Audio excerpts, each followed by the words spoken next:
quiero darle la bienvenida en el estudio de los desayunos 24 horas en Quito a Eliseo Azuero, asambleísta independiente, vicepresidente de la Comisión de Fiscalización. Muy buenos días, gracias por acompañarnos. Muy buenos días, un placer Liz y un placer ecuatorianos. Bueno, hay algunos temas que quisiera tratar con usted, el licenciado Azuero, y quiero empezar preguntándole sobre el caso Sobornos 2012-2016, que actualmente pues también se lleva una investigación de la Comisión de Fiscalización. Habían pedido una prórroga, puesto que el informe tenían que entregarlo este 1 de agosto, y sabemos que han pedido 20 días más para poder tenerlo listo. Pero más o menos, ¿hacia dónde apuntaría este informe, considerando que justamente la semana pasada acudieron 3 personas más a comparecer, pero todos coinciden en que no saben nada, en que no conocían de esta estructura de financiamiento de la organización política a la que están o estaban afiliados? Mire, lamentablemente quienes han comparecido a la comisión, ya sea presencialmente o a través de videoconferencias, se han olvidado de que les entregaron recursos, posiblemente que no sabían de dónde venían, pero a diferencia de muchos otros candidatos con mucha ventaja porque tenían los recursos que al parecer venían de coimas que se requería a los contratistas. Esta situación ha sido verificada también por el Consejo Electoral, quien, como demuestra en este documento, existen personas que nunca declararon impuesto a la renta y que hicieron ingentes sumas de dinero como aportación a Alianza País. Aquí hay un sinnúmero de personas que demuestran de que el manejo poco ético de los recursos de la campaña fueron claramente demostrados con la participación de la presidenta del Consejo Electoral actual y las investigaciones que nosotros hemos hecho. La mayoría de estas personas nunca han declarado impuesto a la renta, hicieron en diferentes tiempos sumas importantes de dinero y la fuente es precisamente la de Alianza País, es decir, de los detalles de aportaciones de Alianza País. Claro, sí está de que Alianza País conducía el Consejo Electoral y prácticamente se olvidaron de que con el devenir del tiempo podrían aparecer este tipo de información que prueba una vez más que el manejo fue doloso, que se buscaron nombres y personas para que en sucesivas entregas hagan aportes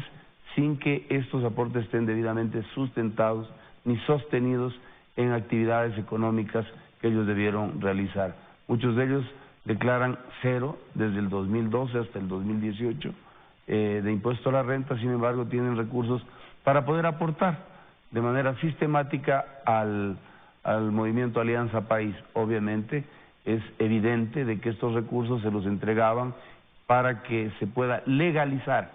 en el marco de la ley la aportación de estas personas al partido Alianza País. Bueno, lo cierto es que mientras avanzan esa recopilación de información por parte de la Comisión de Fiscalización, también se lo hace en las instancias judiciales. La Fiscalía acaba hace unos días de vincular a 22 personas más, diciendo que tiene suficientes elementos de convicción para la formulación de cargos en 3 delitos que son cohecho, asociación ilícita y tráfico de influencias, entre ellos al expresidente Rafael Correa, al exvicepresidente Jorge Glass, exministros de Estado y demás funcionarios. Con esto de aquí quedaría sin asidero esta teoría de que se trataría todo esto de una persecución política. Definitivamente. Mire, yo en investigaciones particulares he conversado con algunos de aquellas personas que hicieron aportes, que se vieron obligados a aportar, precisamente porque si no lo hacían no tenían derecho a trabajar. Era una suerte de chantaje que lo hacían con anterioridad y obviamente el discurso era: hay que ayudar al partido y hay que dar estos recursos para las campañas. Al parecer, la gran mayoría de estos 15 millones y más nunca llegaron a las manos de todos los candidatos de Alianza País, sí de algunos que fueron beneficiados y que tienen que ser necesariamente procesados en la Fiscalía. La amnesia colectiva ante la Comisión de Fiscalización de parte de quienes han sido convocados es realmente risible. Es un insulto a la inteligencia de los ecuatorianos. Ventajosamente tenemos una fiscal que en el marco de la investigación y de la indagación está haciendo lo que muchos otros fiscales puestos a dedo no hicieron para precautelar, entre comillas, la seguridad de aquellos que habían delinquido en contra de los ecuatorianos. En este caso particular nosotros no podemos entrar más allá, estamos analizando la conducta política, hemos hecho preguntas bastante profundas respecto de si conocían la Casa Majano, si es que se conocía de los aportes, pero sencillamente ellos se han negado a proporcionar esta información que supongo yo en el marco de las investigaciones que realiza la Fiscalía con todos los elementos que tienen, las 63 fojas que se han logrado rescatar y este muy minucioso control que ejercía Pamela Martínez y su ayudante, podrán poner en evidencia que estuvieron aupados, ordenados, dispuestos por el expresidente Rafael Correa, quien, como vemos, siempre sostiene la tesis de que es un perseguido político, cuando todos sabemos que todavía la Corte Nacional de Justicia en su gran mayoría está constituida por gente que no llegaron de manera legítima, lícita a ese cargo, y ahí estamos viendo que se demoran tanto en tramitar estos juicios que tienen que poner a los ecuatorianos en la evidencia de que la justicia empieza a funcionar. Ahora, asambleísta, dentro de las 22 personas que han sido vinculadas por la Fiscalía, en este caso sobornos 2012-2016, se menciona a la asambleísta Viviana Bonilla. Ya comienzan a surgir voces haciendo un pedido de que se levante la inmunidad parlamentaria. ¿Cuál cree usted o cuál es su opinión respecto a lo que debería pasar una vez que la asambleísta ha sido vinculada? Mire, el pedido de levantamiento de la inmunidad parlamentaria en el evento de que existieran indicios del cometimiento de algún ilícito es una obligación de la Asamblea, al menos yo con pena, pero sí por el cumplimiento de la norma, porque creo es una mujer que tal vez fue sometida por el entonces presidente a que haga frente a un candidato fuerte a cambio de que le entreguen recursos. Obviamente esto lamentablemente trae consecuencias y nosotros no podemos negarnos en este afán de institucionalización, de reinstitucionalización, de demostrar que la asamblea de hoy es una asamblea distinta, no la asamblea que tapaba hechos delictuosos o que se negaba a fiscalizar o que generaba los famosos juicios de archivo. Nosotros hemos demostrado como Comisión de Fiscalización que estamos trabajando intensamente en doble jornada y no solo en estos temas. Por ejemplo, al finalizar esta semana o más adelante, una subcomisión de la Comisión de Fiscalización viajará a la Amazonía, específicamente a Orellana y Sucumbíos, para verificar el incumplimiento de las empresas privadas y públicas con la participación o con la anuencia de autoridades de control que tienen la obligación de controlar que no se afecte el interés de los ciudadanos amazónicos que hoy están siendo sometidos a diferimientos en el pago de hasta 6 meses o a una figura de pronto pago que podría caer inclusive en una figura penal. Todo esto lo estamos haciendo en procura de levantamiento de la imagen de una asamblea que durante 10 años hizo absolutamente nada en beneficio de los ecuatorianos. Pasemos a otro tema, licenciado Suero. Para hoy está prevista la comparecencia de José Carlos Tuárez y 3 consejeros más del Consejo de Participación Ciudadana para dar su versión frente a la Comisión de Fiscalización. ¿Qué pasaría si no acuden o en su caso se niegan a responder sus preguntas alegando que no son sujetos de fiscalización, como ya pasó con el señor Tuárez? El señor Tuárez, aleve, agresivo, grosero, se presentó en la Comisión de Participación Ciudadana y Control Social y de forma burlesca dijo de que ellos no eran sujetos de control político. Parece que ignora totalmente el contenido de las disposiciones de la Constitución en su artículo 131 y de la Ley Orgánica de la Función Legislativa e inclusive la normativa que rige la acción de ellos. Quiere decir que hay un total desconocimiento, tan es así que se ha evidenciado que ni siquiera las asambleas o las sesiones de esta comisión las pueden conducir con un mínimo de conocimiento parlamentario. Esto habla de que el afán no era precisamente el de venir a luchar por los derechos de los ciudadanos, para representar con dignidad a los ciudadanos, sino más bien con digamos, un libreto político que lo han puesto de manifiesto cuando insultan, cuando se niegan a cumplir con la normativa, cuando hacen arengas políticas pidiendo, por ejemplo, asamblea constituyente o generando agresiones a periodistas y a personas que se oponen de manera legal a este tipo de cometidos que lo único que demuestran es que no venían sino a generar el caos para tratar de tapar la impunidad que hasta hoy se viene evidenciando. ¿Pero un libreto político elaborado por quién, asambleísta? Bueno, todos sabemos de que ellos son de RC, ellos se han declarado abiertamente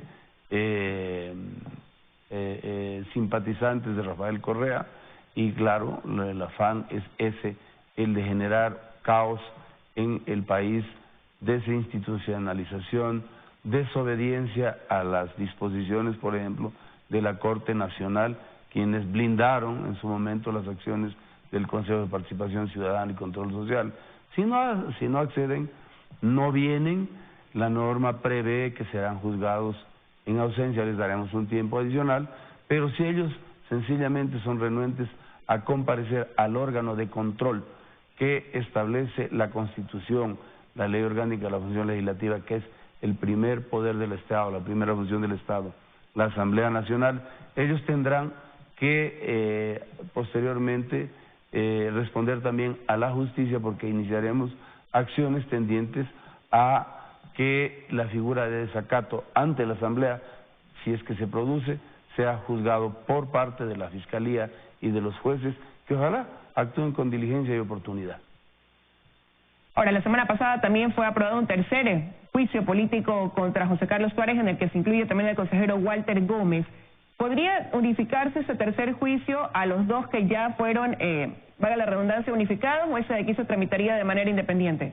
Se tramita de manera independiente. Nosotros calificamos en Guayaquil en días pasados e hicimos el cronograma. Vamos a buscar coincidir en los tiempos antes de la vacancia legislativa y el día 11 al 15 podríamos nosotros estar ya entregando el informe para que el señor presidente o el CAL tengan en sus manos la posibilidad de colocar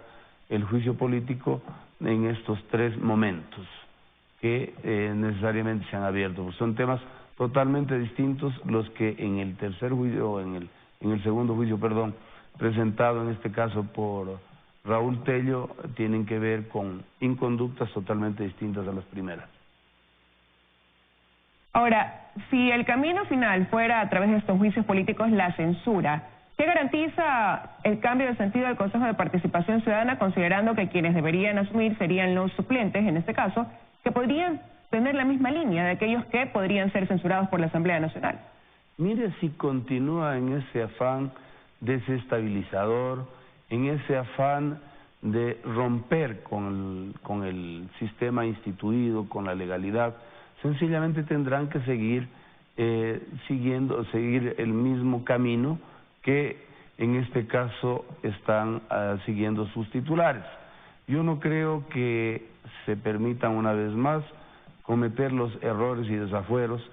y que han cometido los principales. Los suplentes en este caso tienen que hacer un análisis profundo de que se van a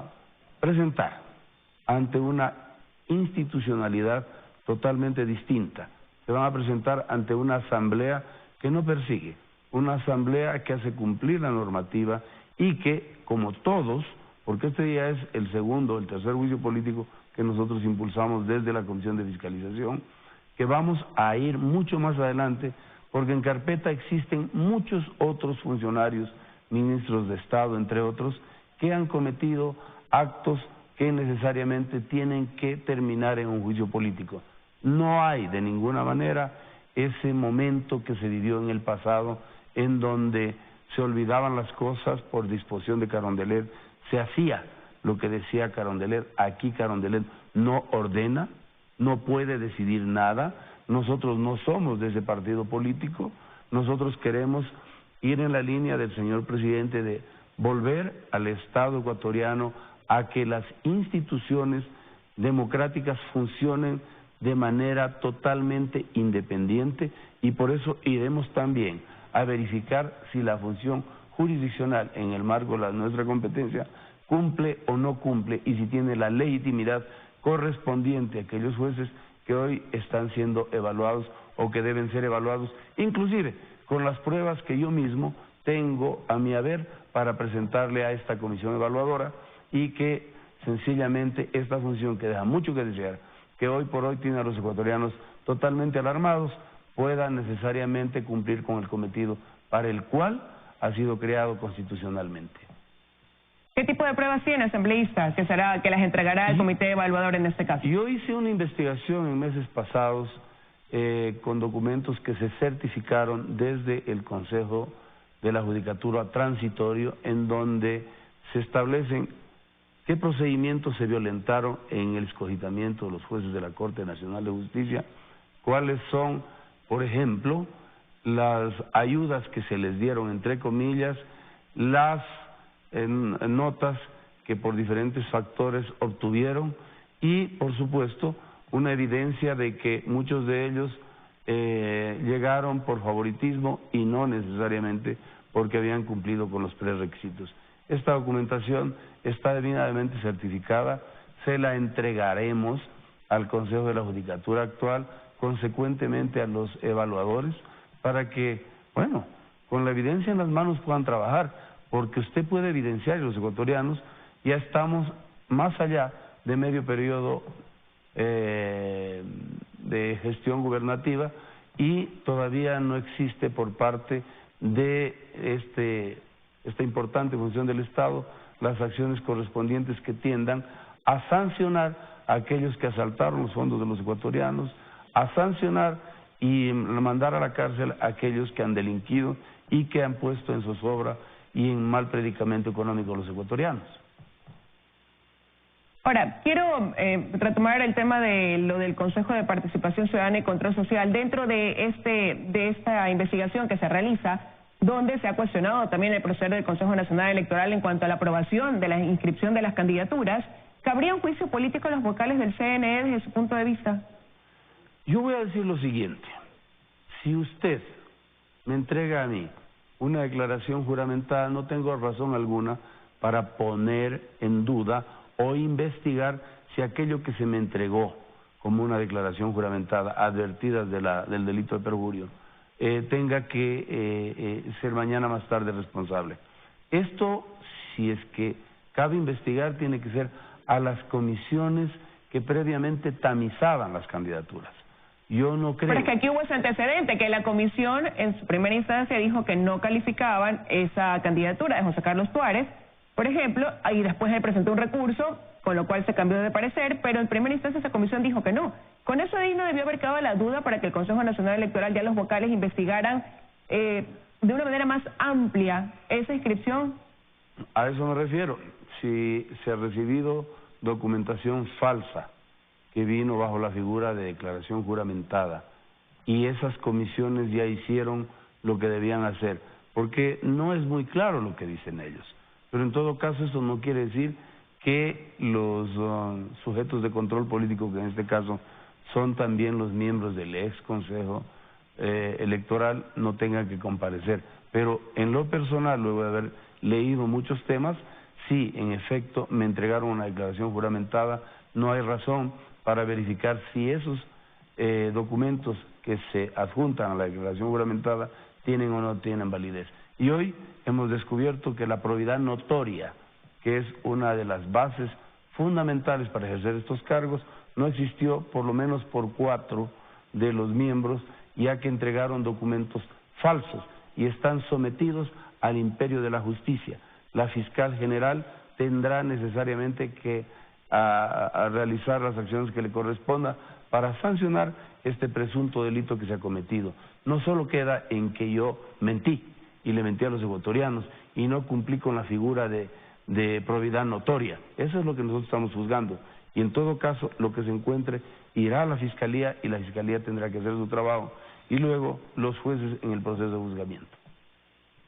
Muchísimas gracias, asambleísta Suero, por habernos acompañado esta mañana en los desayunos de 24 horas. A usted, muy amable, y a los ecuatorianos, un buen día.